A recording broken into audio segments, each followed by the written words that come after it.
Good morning friends. അപ്പോൾ എൻ്റെ ഇന്നത്തെ ദിവസം സ്റ്റാർട്ട് ചെയ്യുന്നത് എന്താ ഈ ഇടിയപ്പത്തിലും ഗ്രീൻ പീസ് കറിയിലുമാണ്. എണീറ്റൊക്കെ തന്നെ 10-11 മണിയായി. അതുകൊണ്ട് മഴ വരുന്ന സൗണ്ടൊക്കെ നിങ്ങൾക്ക് കേൾക്കാം. അപ്പോൾ എന്നോട് ഞാൻ പറഞ്ഞു, പാറു നീ ഇന്ന് ഓഫല്ല, അതുകൊണ്ട് നമുക്ക് പുറത്ത് പോകാമെന്ന് പറഞ്ഞ് ഫുഡ് കഴിച്ച് കഴിഞ്ഞപ്പോൾ തന്നെയാണ് പറഞ്ഞത്.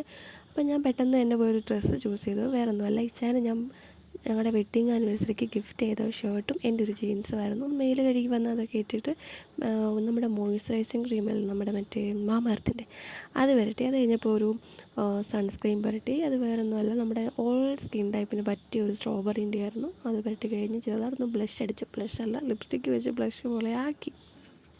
പിന്നെ അതൊക്കെ കഴിഞ്ഞപ്പോഴാണ് ഞാൻ സത്യം മനസ്സിലാക്കുന്നത്, എൻ്റെ കോമ്പാക്ട് പൗഡറിൻ്റെ എക്സ്പയറി ഡേറ്റ് കഴിഞ്ഞ് പോയി. പിന്നെ എൻ്റെ പോൺസ് വെച്ച് അഡ്ജസ്റ്റ് ചെയ്തു. പിന്നെയാണ് ഞാൻ ലിപ് ബാം ഇട്ടത്. ഈ ലിപ് ബാം എൻ്റെ ബാഗിൻ്റെ ഉള്ളിലായിരുന്നു. കുറേ തപ്പി കാണാണ്ടായി വന്നപ്പോൾ ലാസ്റ്റാണ് ഞാൻ ബാഗ് പോയി ചെക്ക് ചെയ്യുന്നത്.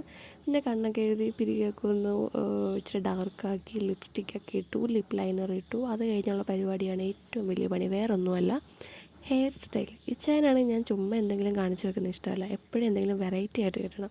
അതാണ് ആൾക്ക് ഭയങ്കര ഇഷ്ടം. എനിക്ക് ഒത്തിരി ഹെയർ സ്റ്റൈൽ അറിയാം, പക്ഷെ സ്വന്തമായിട്ട് തലയിൽ കെട്ടാൻ അറിയേയില്ല. അതാണ് എൻ്റെ ഏറ്റവും വലിയൊരു പരാജയം.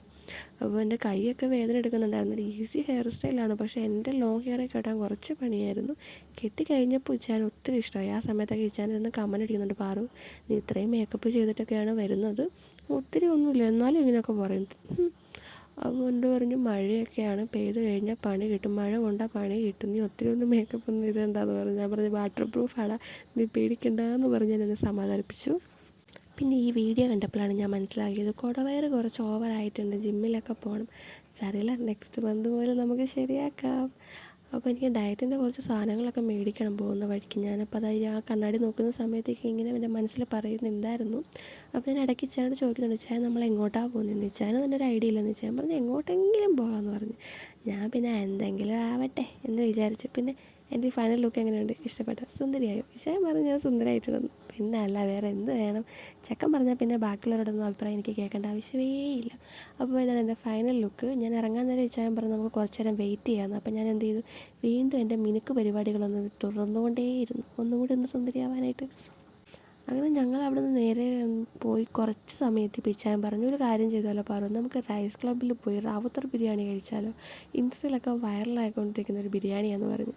എൻ്റെ വയറ് ഓൾറെഡി ഫുള്ളായിരുന്നു, എന്നാലും ആ പോട്ടെ, ചെറുക്കൻ്റെ ആഗ്രഹമല്ലേ എന്ന് വിചാരിച്ച് അവൻ രാവിലെ ബ്രേക്ക്ഫാസ്റ്റ് കഴിച്ചാണേ 8 മണി 8:30 എങ്ങാണ്ടായപ്പോൾ.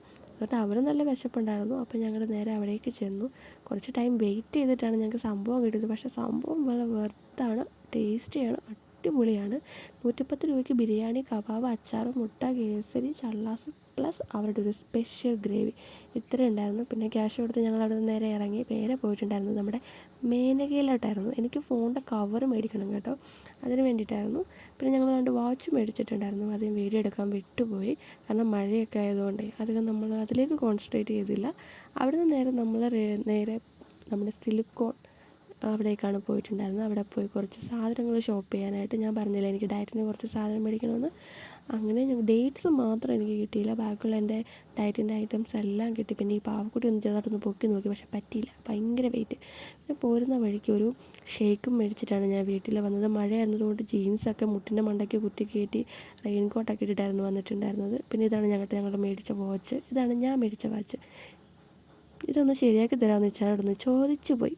അപ്പോൾ പറഞ്ഞത് കേൾക്കണം, ഇന്ന് ശരിയാക്കിത്തോ. ചക്കൻ തരമാട്ടെ എന്ന് പറഞ്ഞ അച്ഛൻ, അത് പോട്ടെ. പിന്നെ ഞാൻ പെട്ടെന്ന് വന്ന് ഞാൻ മേടിച്ച ഐറ്റംസൊക്കെ ബോട്ടിലിട്ടൊന്ന് സെറ്റാക്കി. കാരണം ഈ പ്ലാസ്റ്റിക്കൊക്കെ അടിഞ്ഞുകൂടിയ ഭയങ്കര പണിയാണ്. പിന്നെ ഹരിതകർമ്മസേന വരുമ്പോൾ അവർക്ക് കൊടുക്കാൻ എന്തെങ്കിലുമൊക്കെ വേണ്ടേ, അതുകൊണ്ട് ഞാൻ എല്ലാം ഒന്ന് സെറ്റാക്കി വെച്ചു. കാരണം എൻ്റെ ഡയറ്റൊക്കെ മുടങ്ങിയിരിക്കുകയായിരുന്നു. എനിക്ക് ബേക്കറി ഐറ്റംസൊക്കെ തീറ്റ കുറച്ച് കൂടിയിട്ടുണ്ട്. പിന്നെ ഇച്ചാൻ എവിടെയോ പുറത്ത് പോകാമെന്ന് പറഞ്ഞപ്പോൾ എനിക്ക് കുറേ പണിയുണ്ടായിരുന്നു, അടുക്കി പെറുക്കലും ഒക്കെ മുഴുവൻ അലമ്പായിട്ട് കിടക്കുമായിരുന്നു. അങ്ങനെ ഇച്ചാനും ഉമ്മയും കൊടുത്ത് പറഞ്ഞു വിട്ട് ഞാൻ എല്ലാം അടുക്കി പെറുക്കി ഒന്ന് ഉറങ്ങി എണീറ്റപ്പോഴേക്കും അമ്മേൻ്റെ ഫേവറേറ്റ് ചക്കക്കുരു, മാങ്ങ, മുരിങ്ങക്കുരു തേങ്ങ അരച്ച് കറി വെച്ചേക്കുന്നു. അങ്ങനെ അതും കഴിച്ചു. അപ്പോൾ ഇന്നത്തെ ദിവസം ഇത്രയേ ഉള്ളൂ. ഇഷ്ടമായെങ്കിൽ സബ്സ്ക്രൈബ് ചെയ്യാൻ മറക്കല്ലേ. ടാറ്റാ.